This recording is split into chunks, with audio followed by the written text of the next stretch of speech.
요즘 집을 지을 때 내장재로 많이 사용하는 나무 가운데 하나가 편백나무입니다. 여러분 편백나무 향기를 아시나요? 아실 텐데 아무도 반응을 하고 계시지 않습니다. 이 은은한 솔나무 향기가 나죠. 그리고 이 향기는 그 집을 계속해서 사용하는 동안 유지된다고 합니다. 근데 이 편백나무를 많이 사용하는 이유는 그 향이 은은하고 좋기 때문이기도 하지만, 또한 이 편백나무가 다른 소나무들보다 더 많이 이 피톤치드라고 하는 우리의 몸에 좋은 공기들을 뿜어내기 때문이죠. 그래서 이 편백나무를 더 많은 건축 공간에서 더 많은 집을 짓는 분들이 사용하고 있다라고 하는 이야기를 듣게 되었습니다. 한 여러분, 우리의 삶 속에서도 이런 편백나무와 같은 향과 편백나무와 같은 유익이 있어야 하는 것이 아닐까 생각해 보게 된다는 것이죠. 편백나무도 그 은은한 향과 피톤치드를 뿜어내기 때문에 더 많은 사람들이 그것을 찾고 그것을 사용하기를 원하고 그것을 받아들이는데, 우리 믿음의 사람들이 바로 예수의 향기를 갖고 있고 예수님이 주시는 복음의 유익을 전달한다면 우리도 우리를 찾는 사람들이 더 많아져야 하는 것은 아닐까 생각해 보게 된다는 것이죠. 안타깝게도 우리 믿음의 그리스도인들을 찾는 사람들은 별로 없습니다. 특별히 한국 교회에서는 지금 교회에 대한 원망과 질타들이 이어지고 있죠. 그것은 어찌 보면 한국 교회가 아름다운 주님의 향기를 뿜어내지 못했기 때문은 아닐까 생각해 보게 된다는 것이죠. 오늘 저는 여러분과 냄새라고 하는 부분에 대해서 생각해 보기를 원합니다. 냄새는 사전을 찾아보면 코로 맡을 수 있는 온갖 기운이라고 표현하고 있어요. 근데 여러분, 한국어가 생각보다 굉장히 어려운 언어인 이유는 동일한 단어를 여러 단어들을 사용한다는 것이죠. 냄새를 냄새로만 부르지 않지 않습니까? 생각해 보세요. 우리가 냄새가 긍정적이고 좋은 향기를 내면 향기라고 부릅니다. 그래서 베트남 분들이 한국어를 처음 배울 땐 쉬워하는데 점점 어려워져요. 같은 단어를 너무 많이 사용하는 거죠. 그리고 좀 더 있어 보이게 얘기하면 어떻게 얘기합니까? 내음이라고도 표현하죠. 반대로 고약하거나 불쾌함을 주는 냄새를 우리는 냄새라고 그냥 부르지 않죠. 악취가 난다고 얘기해요. 똑같은 냄새인데 그것이 긍정적이냐 부정적이냐에 따라서 다른 단어를 사용하고 있다는 거예요. 산 여러분, 지금 여러분의 삶에 여러분은 어떤 냄새를 풍기고 있는가 여러분을 돌아보기를 원합니다. 여러분의 냄새를 맡아보세요. 킁킁거리고 맡을 수 있을까요? 여러분 지금 어떤 향기를 뿜어내고 계십니까? 그리스도의 아름다운 향기를 뿜어내어서 사람들이 여러분을 찾아오고 어렵고 힘들 때 여러분에게 찾아와 기도를 부탁하고 그 향기 가운데 머물고 있습니까? 아니면 우리가 그리스도인이라고 불려지고 있지만 여전히 세상의 사람들과 동일한 냄새를 풍겨서 누구도 우리와 함께 하려고 하지 않는다면 우리는 우리의 삶과 우리의 중심을 돌아보아야 할 것입니다. 오늘 계속해서 여러분에게 질문하고 싶습니다. 과연 우리는 어떤 냄새를 풍기고 있는가? 오늘 본문을 통해서 좀 더 구체적으로 살펴보기를 원합니다. 12절 13절 말씀입니다. 다시 한번 함께 읽겠습니다. 내가 그리스도의 복음을 위해 드로아에 갔을 때 주 안에서 내게 문이 열렸습니다. 그러나 나는 내 형제 디도를 만나지 못하므로 내 심령이 편치 않아 그들과 작별하고 마게도니아로 갔습니다. 오늘 본문에 나타나는 내용은 바울이 3차 전도 여행에서 나아갔던 여정 가운데 한 부분이죠. 한번 지도를 보여주시겠어요? 원래 더 복잡한 지도가 많은데 그냥 심플하게 보여드리려고 이 지도를 일부러 보여드립니다. 그래서 안디옥에서 출발해서 에베소 지역에 오랫동안 3차 전도 여행에 머뭅니다. 그래서 우리가 계속해서 살펴보고 있는 고린도 전서나 고린도 후서 다 이 에베소에서 쓰여진 서신이에요. 근데 이 에베소에서 이 서신들을 쓰고 오랫동안 머물렀지만 하나님께서는 그 에베소를 떠나게 하시죠. 그것은 에베소 지역에 복음이 흘러가고 많은 믿음의 사람들이 생겨나기 시작하니까 그곳에서 우상의 여신을 만드는 아데미 여신상을 만드는 은세공업자가 이 복음이 그 땅을 덮는 것을 경계했던 거예요. 그래서 다른 은세공업자들과 소동을 일으켜서 이 바울과 실라를 핍박했습니다. 그리고 그 소동 때문에 결국 바울과 실라는 사도 바울의 일행은 이 에베소를 떠나 드로아로 가게 된다는 것이죠. 드로아로 올라가게 되는 거예요. 우리가 2차 전도 여행에서 드로아에서 뭘 봤죠? 이 마게도니아 사람을 보고 넘어갔잖아요. 근데 이거는 다른 이제 3차 전도 여행이기 때문에 이미 이제 마게도니아 지역은 이미 여러 번 다녀왔던 지역이에요. 근데 그곳에 갔는데 그 전에는 열리지 않았던 복음의 문이 열리기 시작했다라고 얘기합니다. 에베소에서는 복음의 문이 닫혀져서 쫓겨나게 되었는데 드로아에서는 그 문이 열려졌다는 것이죠. 이것이 하나님의 역사입니다. 닫히는 것 같지만 또 열어주시고 그 다음 스텝으로 인도에 가시기 때문입니다. 그런데 사도 바울은 이 드로아에 머물지 않고 이제 마게도니아로 나아가죠. 왜입니까? 오늘 본문을 보면 그가 그의 형제 디도를 이 드로아에서 만나기를 원했지만 그가 아직 돌아오지 않았기 때문이에요. 그런데 그의 마음이 편치 않아서 이 복음의 문이 열렸지만 드로아에 머물지 않고 이 디도를 더 빨리 마중하기 위해서 어디로 가고 있어요? 마게도니아 지역, 우리가 아는 빌립보나 데살로니가 지역으로 지금 나아갔다는 것을 이야기하고 있습니다. 오늘 이런 모든 상황을 정확하게 말씀드리기 위해서는 긴 설명이 좀 필요해요. 제가 이 긴 설명을 드리려고 하면 마음이 불안해집니다. 왜냐하면 한 영혼 쓰러지고 넘어지고, 그래서 굉장히 짧게 설명을 드리겠습니다. 이 고린도 전서 후서는요, 사실 굉장히 복잡한 그 안에 그 메커니즘이 있어요.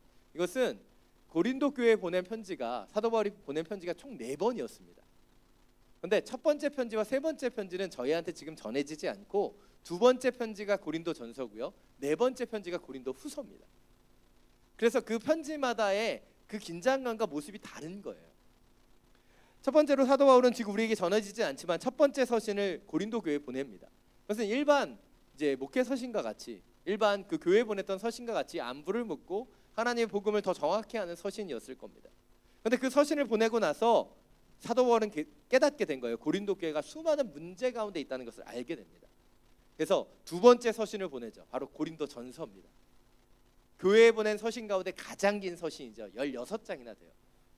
근데 그 서신을 보낸 이유가 뭐예요? 그 교회에 수많은 문제가 있었기 때문에 분파와 우상을 섬기는 문제들, 그리고 부활과 은사에 대한 여러 문제들을 다 적어서 보냅니다.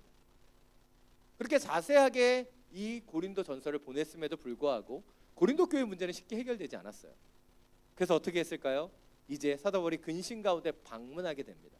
2차 전도 여행, 3차 전도 여행에는 정확히 표현되어 있지 않지만 신학자들은 분명하게 사도 바울이 긴급하게 그곳을 방문했을 거라고 예측합니다. 그러나 그가 그곳에 방문했음에도 불구하고 그곳에 있는 거짓 교사들이나 그 고린도 교회 문제들은 쉽게 해결되지 않습니다. 그래서 다시 에베소로 돌아와서 또 세 번째 서신을 보내게 되는 것이죠. 이 서신을 일명 눈물의 편지라고 불려집니다. 그 내용은 전해지지 않지만 고린도 후서를 보면 눈물로 적었다라고 하는 표현이 있기 때문에 눈물의 서신이라고 불려져요. 근데 이 서신을 왜 눈물로 보냈을까요?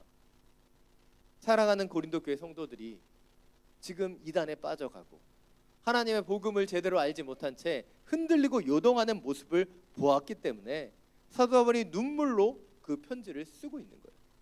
그 편지를 써서 지금 디도라고 하는 바로 바울의 중요한 동역자 가운데 한 명인 이 디도를 통해 고린도 교회에 전달한 것입니다.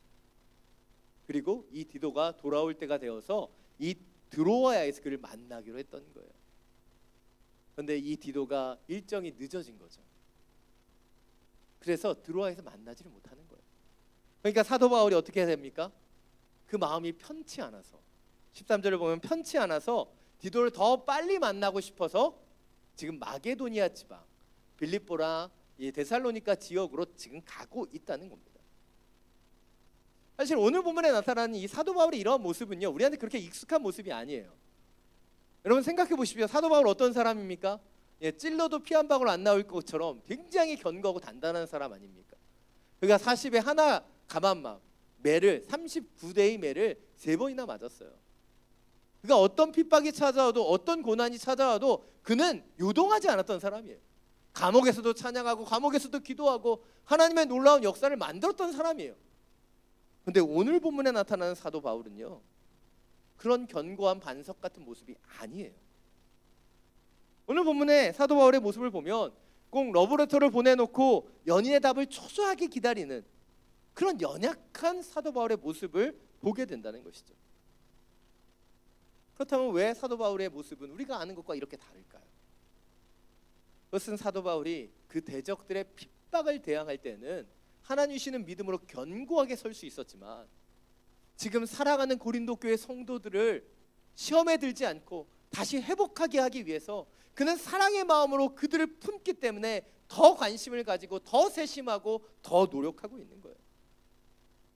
그래서 그는 사랑하는 자를 더 세심하게 대하기 위해 그는 약해졌고 흔들리고 요동하고 있는 것이죠.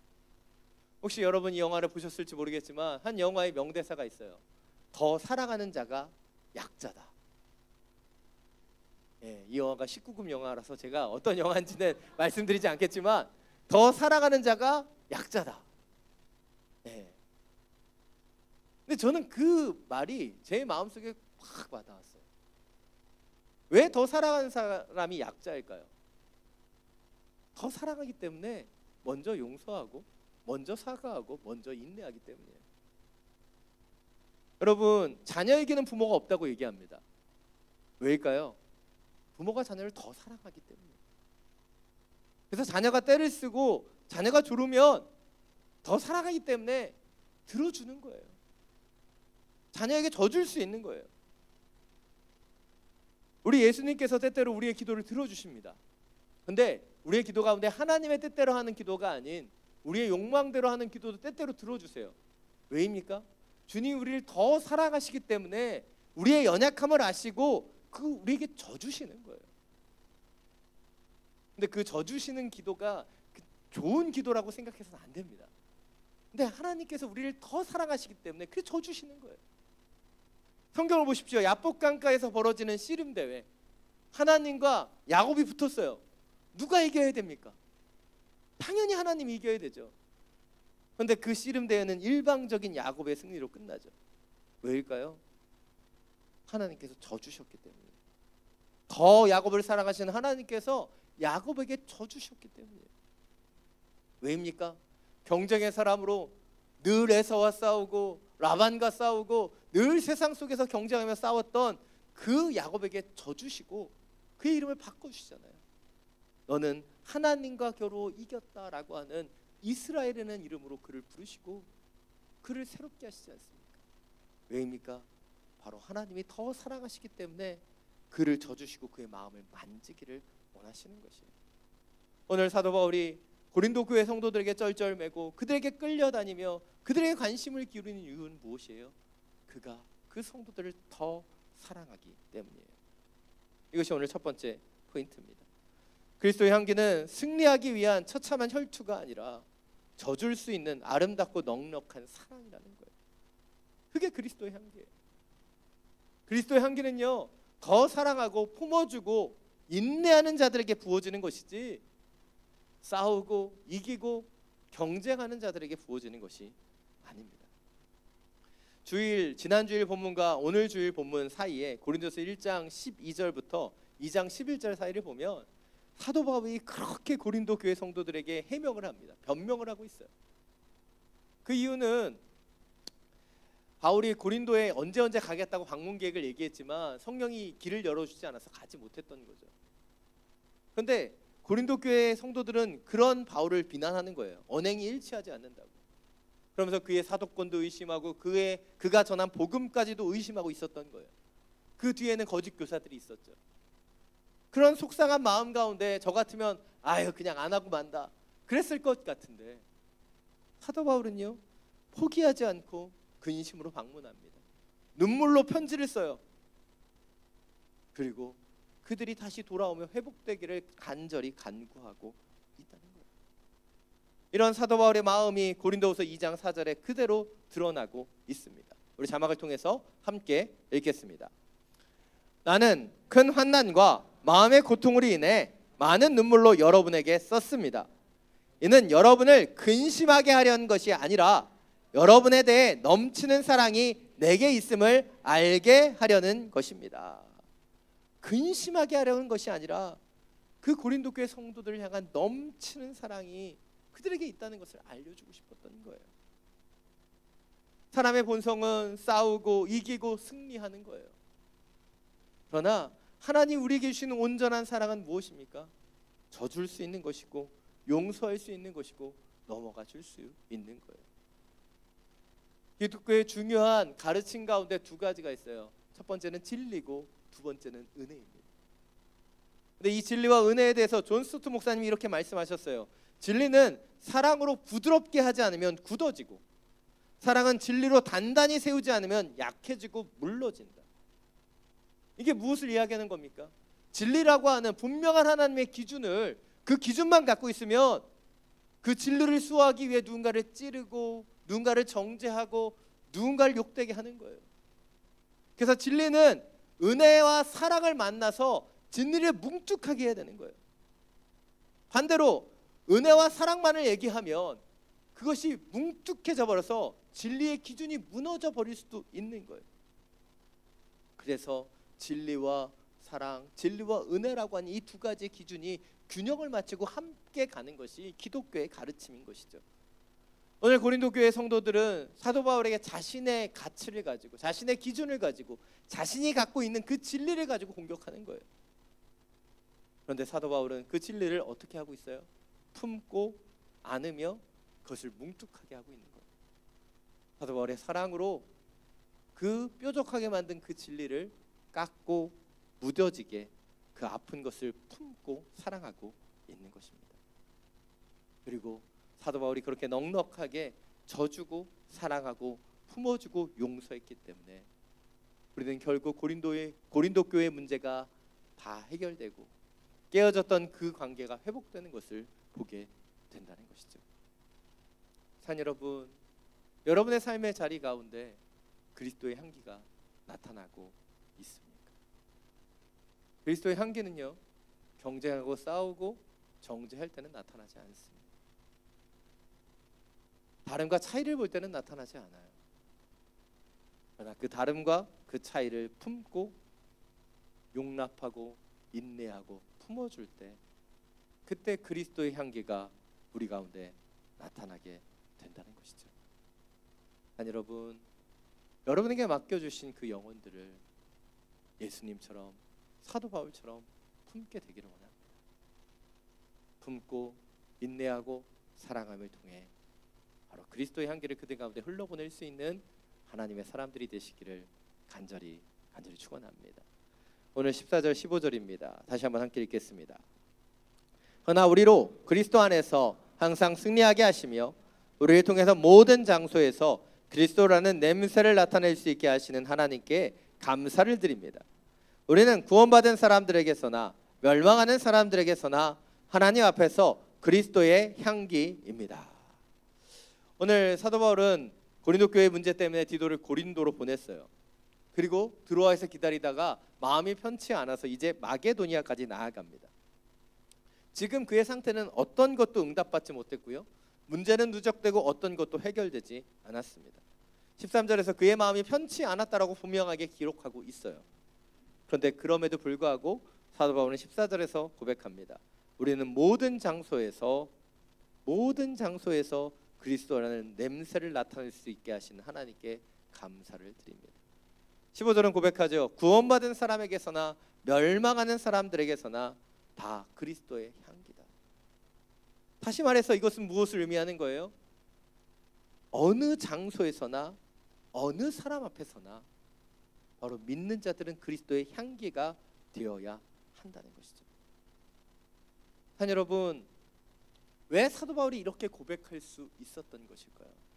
그 비밀은 14절 상반절에 나타나요. 그러나 우리로 그리스도 안에서 항상 승리하게 하시며, 그리스도 안에 있을 때 우리가 그리스도의 향기가 될 수 있기 때문에 모든 사람에게, 모든 장소에게 그리스도의 향기가 될 수 있다라고 얘기하는 거예요. 사실 14절 상반절 부분을 우리말 성경으로 봤을 때는 놓칠 수 있는 부분이 있어서 NIV 성경으로 말씀드리겠습니다. But thanks be to God who always leads us in triumphal procession in Christ. 다 알아들으셨죠? 네, 여러분의 영어 실력 이 정도 알아들으실 수 있을 거라고 믿습니다. 그러나 혹시나 모르는 한 분 때문에 제가 직역해서 말씀드리도록 하겠습니다. 우리가 그리스도 안에서 승리의 행렬을 이끄시는 하나님께 감사합니다. 우리말 성경에는 빠져있는 승리의 행렬이라고 하는 단어가 붙어요. 승리의 행렬. 그것은 이 헬라어 단어 두리암 비온티라고 하는 단어인데요.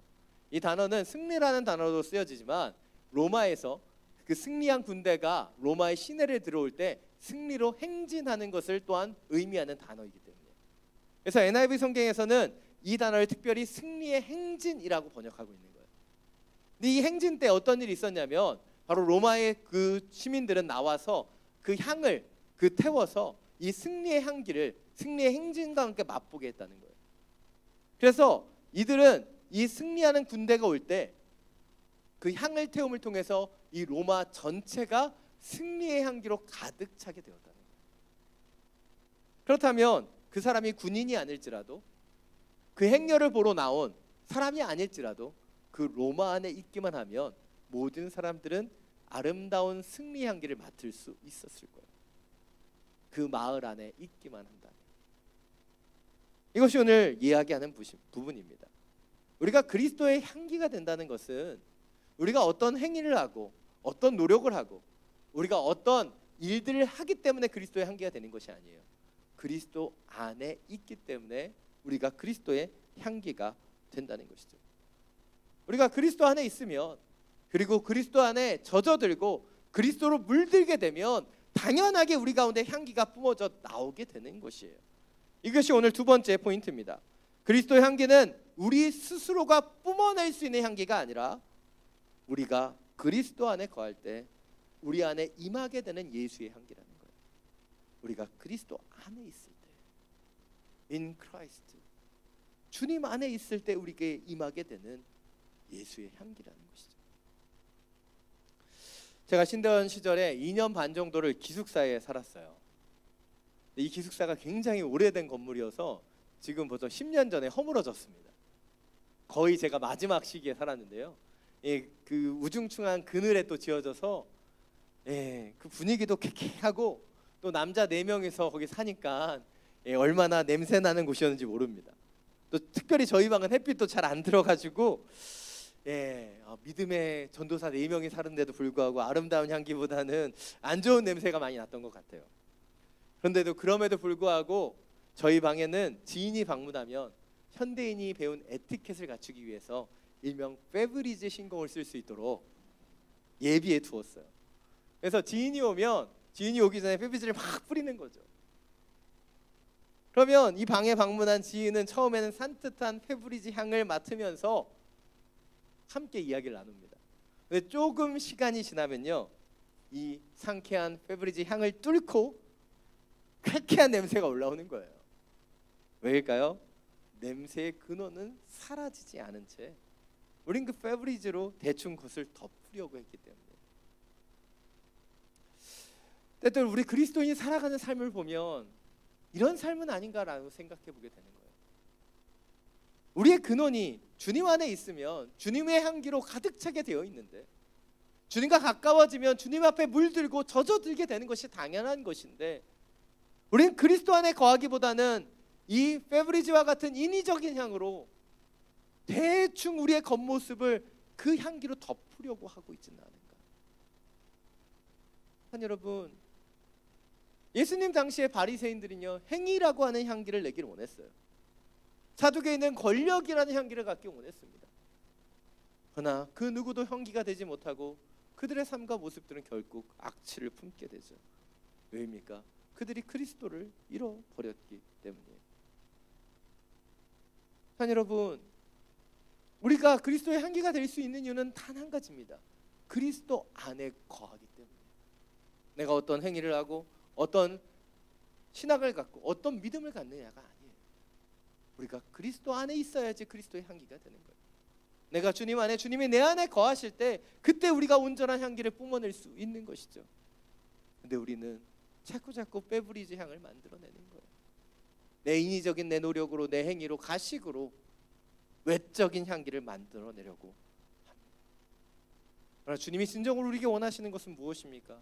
우리가 in Christ, 주님 안에서, 그리스도 예수 안에서, 그분의 임재 안에서, 그분의 은혜에 젖어들어 그분의 사랑에 물들어 우리가 그 향기를 뿜어내기를 원하시는 거예요. 여러분, 지금 여러분이 그리스도의 향기를 뿜어내고 계십니까? 아니면 베브리지 향과 같이 인위적인 세상의 향만을 내고 계십니까? 다시 한번 오늘 주신 말씀과 같이 그리스도 예수 안에 거함을 통해 주님의 향기를 뿜어낼 수 있는 하나님의 사람들이 되시기를 간절히 축원합니다. 오늘 마지막으로 16절 17절 말씀 함께 읽겠습니다. 그러나 어떤 사람들에게는 죽음에 이르게 하는 죽음의 냄새이나 어떤 사람들에게는 생명에 이르게 하는 생명의 냄새입니다. 누가 이런 일들을 감당할 수 있겠습니까? 우리는 많은 사람들처럼 하나님의 말씀을 혼탁하게 하지 않고 오직 진실한 마음으로 하나님께 보내신 사람답게 그리스도 안에서 하나님 앞에서 말하고 있습니다. 오늘 보면은 사도 바울을 통해서 복음의 향기가 전혀 다른 이중적인 효과를 내고 있음을 살펴볼 수 있습니다. 복음을 수용하지 않고 거절하는 사람들에게는 죽음의 악취가 되어버리고, 복음을 받아들이고 수용하는 자들에게는 생명의 향기가 된다라고 설명하고 있다는 것이죠. 이것을 잘 이해하려면 아까 제가 말씀드렸던 로마의 승리의 행진을 생각하시면 돼요. 로마가 승리해서 그 군대가 개선문을 열고 행진할 때 사람들은 모두 향을 피고 아름다운 승리의 향기에 취했습니다. 군인들과 그 시민들과 그 로마에 거하는 모든 사람들에게는 그것은 승리의 향기가 되었죠. 근데 반대로 군인들의 손에 끌려오는 패잔병들과 포로들에게는 그 향기는 승리의 향기가 아니라 절망과 패배의 냄새가 되었을 거라는 거예요. 똑같은 향기이지만 그것을 어떻게 느끼고 어떻게 받아들이냐는 너무나 다른 것이죠. 그리고 오늘 16절은 이렇게 얘기합니다. 누가 이런 일을 감당할 수 있겠는가? 복음의 통로로 온전히 쓰임받아서 그 복음을 온전히 흘러보낸다면 누군가에게 그것이 생명의 냄새가 되는 것이지만, 복음을 온전히 흘러보내지 못한다면 어떻게 되는 거예요? 그 복음이 죽음의 냄새가 되어버릴 수 있다는 거예요. 오늘 사도 바울은 17절에서 이 복음을 전하는 자의 자세가 얼마나 중요한지 설명하고 있어요. 우리말 성경으로 17절을 보면 많은 사람들이 하나님의 말씀을 혼탁하게 하고 있다고 얘기합니다. 나 이 표현을 표준 세번역 버전으로 보면 더 자세히 알 수 있어요. 제가 어제 설교가 어려워서 여러 거 찾아봤어요. 그러다 보니까 표준 세번역이 더 정확하게 나타내고 있더라고요. 자막을 통해서 이 17절 말씀을 다시 한번 함께 읽겠습니다. 많은 사람들은 하나님의 말씀을 팔아서 먹고 사는 장사꾼이 되었습니다는 우리는 그렇지 않습니다. 우리는 하나님께서 보내신 사람답게 진실한 마음으로 하나님께서 보시는 앞에서 그리스도 안에서 말합니다. 많은 사람들이 말씀을 혼탁하게 팔아먹는 거짓 교사들, 자신의 만족과 유익을 위해 그 복음을 전한 장사꾼이 되어버렸다는 거예요. 그런데 그들이 내는 그 악취에 빠져들면 성도들은 죽음에 이르게 되는 거예요. 그런데 반대로 진정한 사도, 그 바울과 실라, 그 사도 바울의 일행을 통해 하나님의 복음을 듣게 되면, 진실한 마음으로 하나님이 보내신 그 복음을 그들이 흘러보내게 되면 그들 가운데 생명의 향기를 얻게 된다는 거예요. 누가 그 복음을 흘러보내는가, 누구에게 그 영향을 받는가에 따라서 그 냄새가, 그 향기가 결정될 수 있다는 것입니다. 이것이 오늘 마지막 세 번째 포인트입니다. 그리스도의 향기는 자기 이익을 구하는 자가 아니라 진실한 마음으로 하나님을, 그 사랑을 전하는 자를 통해서 나타나게 된다는 거예요. 그리스도의 향기, 그 향기는 진실한 마음으로 영혼을 품는 자를 통해서 흘러가는 거예요. 제가 전에도 한번 말씀드렸다시피 우리의 믿음은 우리의 것이 아닙니다.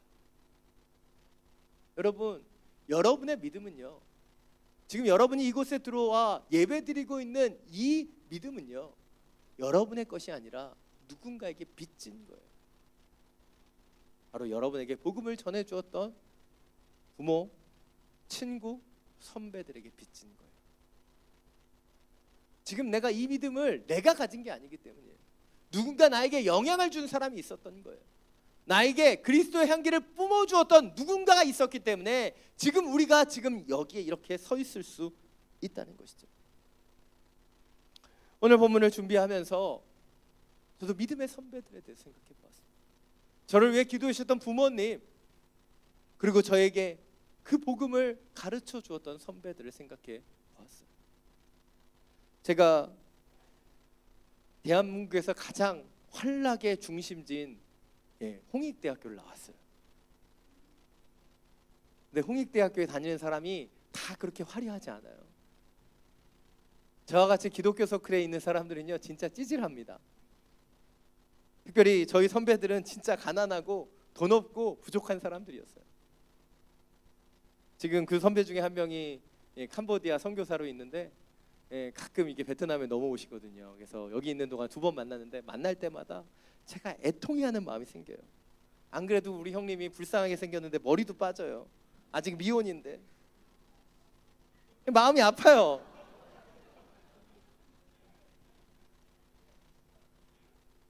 근데 그 선배를 통해서 저는 복음을 배웠어요. 넉넉하지 않은 집안 형편 가운데 그 선배는 저에게 밥 한 끼를 대접하기 위해서 돈을 아끼는 거예요. 그리고 우리가 수양회를 가면 그 선배가 그 책 한 권을 사서 저에게 그 복음을 전하기 위해 그 책에 글씨를 써서 저에게 주었던 그 그리스도의 향기를 저는 배우고 느끼며 자라났어요. 그리고 그 향기를 제가 먹고 성장했고, 그리고 제가 고학년이 되었을 때는, 선배가 되었을 때는 바로 그 후배들에게 그 선배가 해줬던 것 같이 똑같이 내 용돈을 아껴서 그들에게 밥을 사고, 내 돈을 아껴서 수련회를 가면 그들에게 내가 읽었던 좋은 크리스찬 서적들을 사주었던 그 경험들이 있습니다.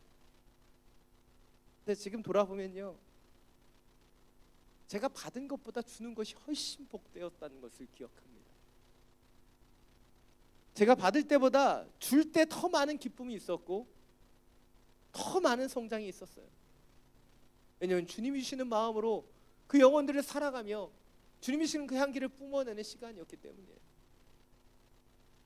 그때는 다 아무것도 몰랐는데도 그냥 선배들이 가르쳐준 대로, 선배들이 저에게 그 사랑해 주었던 대로 저도 똑같은 방식으로 그들을 품었는데, 그것을 통해 저는 그리스도의 향기로 쓰임받는 것이 무엇인지를 알게 되었어요. 제가 모교회에서는 고등부 교사로 섬겼어요. 근데 저는 가난하고 돈 없는 신학생이었기 때문에 우리 아이들에게 많은 걸 사줄 수가 없었어요. 근데 옆반 선생님이 맨날 돈 많은 동기였는데, 여자 친구였는데 그렇게 가서 애들한테 이것저것 사주는 거예요. 너무 스트레스 받는 거예요. 저희 반 애들은 저한테 피자 사달라고 얘기 안 하는데 제가 사주고 싶은 거예요. 저 옆반 애들하고 경쟁하는 거죠. 그래서 제가 마지막으로 교회를 떠나기 전에 크리스마스 때 그 아이들을 데리고 피자를 사주었던 그 기억이 저는 아직도 생생합니다. 20년 가까이 되었는데도. 왜냐하면 그때 먹는 아이들보다 사주는 제가 더 기뻤기 때문이에요. 그리스도의 향기를 뿜어내는 것이 어떤 것인지 제가 경험했기 때문이에요. 한 여러분, 우리의 믿음은 그냥 지금 자연스럽게 이루어지지 않았어요. 누군가의 향기가 우리 가운데 뿜어져 왔기 때문에, 그래서 지금 우리가 완성된 거예요. 지금 여기까지 오게 된 거예요. 그리고 이제 하나님 우리에게 원하시는 것은 이제 누군가를 위해 그 진실한 마음을 가지고 그리스도의 향기를 뿜어내라는 것이죠. 한 여러분, 우리는 이 땅을 살아가면서 많은 사람을 만납니다. 그 사람들에게 여러분 어떤 향기를 뿜어내고 계십니까? 이 세상의 방법과 세상의 냄새를 끼치고 계십니까? 아니면 내 안에 계시는 그리스도 예수의 향기를 흘러보내고 계십니까? 한 가지 이야기를 하고 오늘 설교를 마치려고 합니다. 인도로 선교를 떠났던 맥스웰 목사님은 그 인도 지역에 너무나 많은 부족이 있어서 그 복음을 전하는 것이 너무나 힘들었습니다. 부족마다 다른 언어를 습득해야 됐기 때문이죠. 그래서 새로운 부족에 갈 때마다 현지 청년들을 만나서 언어를 배우는 과정을 먼저 밟기로 결정했어요. 그리고 새로운 부족 갈 때마다 그 한 청년을 만나 간곡하게 부탁했죠. 돈도 많이 주고 또 자신에게 그 말만 가르쳐준다면 내가 모든 걸 다 해주겠다. 근데 어느 순간부터 이 맥스웰 목사님에 대한 소문이 퍼지고 현지 청년들이 목사님에게 그 말을 가르쳐주지 않는 거예요. 그래서 마지막으로 한 청년을 붙잡고 부탁했습니다. 예수를 믿지 않아도 좋다. 제발 나에게 말만 가르쳐달라. 그랬더니 이 힌두교 청년이 맥스웰 선교사님의 부탁을 거절하면서 이렇게 말했다고 합니다. 당신과 함께 있어서 그리스도인이 되지 않은 사람이 없습니다. 당신과 함께 있어서 그리스도인이 되지 않은 사람이 없습니다. 그래서 나는 당신에게 언어를 가르치기 싫습니다. 아니 여러분, 왜 맥스웰 목사님, 맥스웰 선교사님이 가는 곳에는 그를 만나는 사람들이 왜 그리스도인이 되었을까요? 바로 목사님이 품었던 그리스도의 향기 때문은 아닐까요? 요즘 한국교회가 수많은 비난과 고소를 받고 있어요. 조롱당하는 곳이 되어버렸습니다. 그것은 우리가 바로 그리스도의 향기를 잃어버렸고 세상의 냄새를 내고 있기 때문은 아닐까 생각해보게 됩니다. 예수님 앞에 향유를 꺼트리고 그 발을 머리로 닦았던 그 여인의 향기는 온 집안과 그 지역을 가득 차게 덮었어요. 왜냐하면 그가 그리스도를 품었고 그리스도를 위해 자신의 삶을 드렸고 그 향기 가운데 머물렀기 때문이에요. 자, 여러분, 우리의 삶 속에서도 그리스도의 향기를 뿜어낼 수 있게 되기를 원합니다. 우리가 소중하게 생각했었던 향유 옥화, 내가 움켜쥐고 부여잡고 있었던 그것을 깨어 주님 앞에 그리스도의 향기로 올려드릴 수 있는 하나님의 사람들이 되시기를 간절히 축원합니다. 이 시간 아무도 예배하지 않는 이 찬양을 함께 부르고 우리 주님 앞에 기도하며 나가기를 원합니다.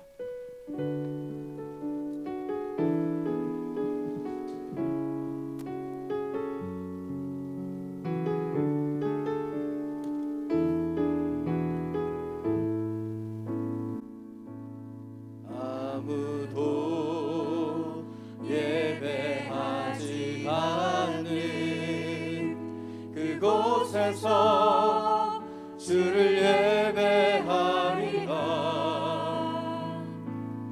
아무도 찬양하지 않는 그곳에서 나 주를 찬양하리라. 누구도 헌신하지 않는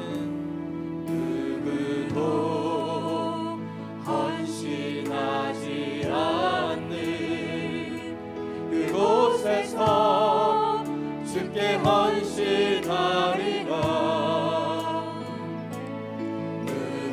누구도 증거하지 않는 그곳에서 나 주를 증거하리라. 내가 밟는 모든 땅 주를 예배하게 하소서. 주의 보혈로 덮어지게 하소서. 내가 선이고 주의 거룩한 곳 되게 하소서. 주의 향기로 물들이소서. 내가 밟는 모든 땅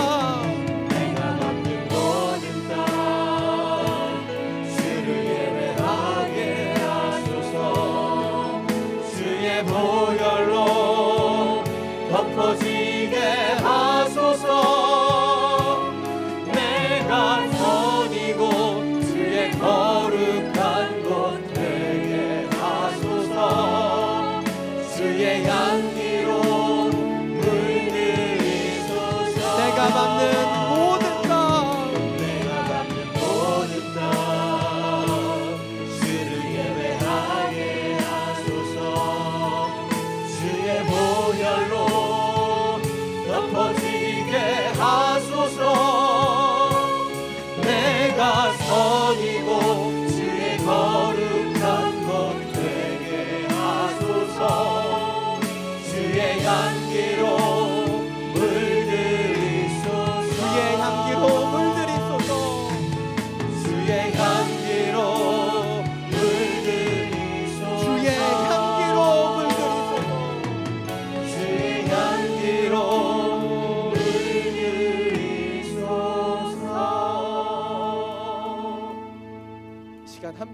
나아가길 원합니다.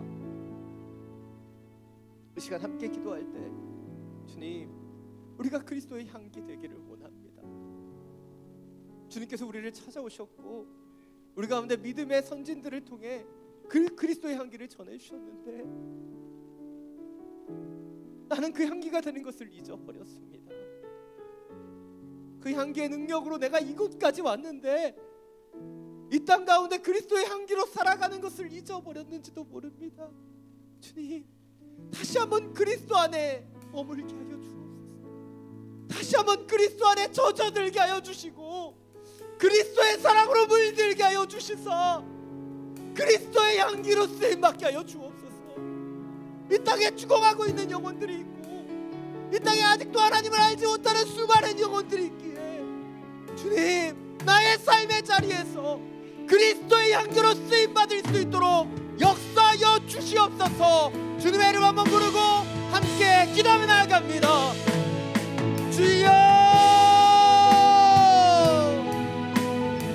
주님, 주님의 향기 되기를 원합니다.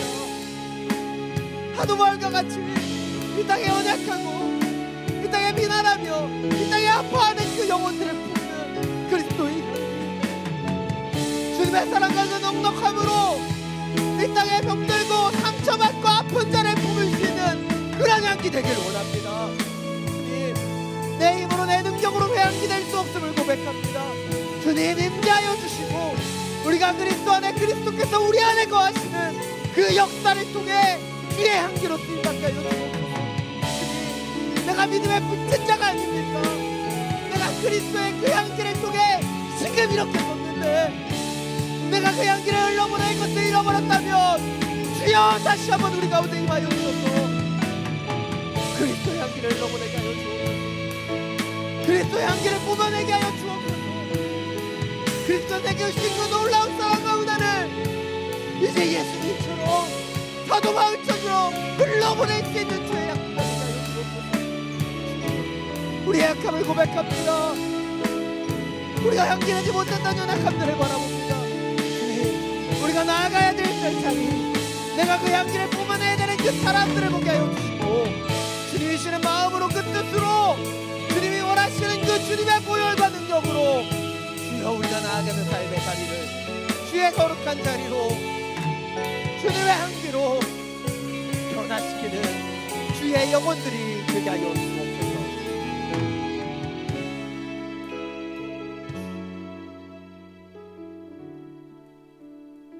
사랑이 많으신 주님, 우리를 그리스도의 향기로 불러주셨는데 이 세상의 냄새가 되어버렸습니다. 믿음의 선진들을 통해 그 아름다운 향기를 경험하게 하셨고 그래서 이렇게 예배할 수 있게 하셨는데 우리는 그 복음의 빚진 자가 되었는데 그 빛을 누군가에게 흘러보내는 것을 잊어버렸습니다. 그리스도 안에서 그리스도의 사랑에 젖어들고 물들어가야 되는데 이 세상에 물들어 버렸습니다.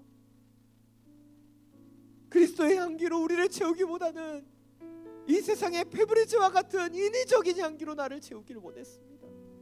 주여, 우리의 죄를 용서하여 주옵소서. 다시 한번 그리스도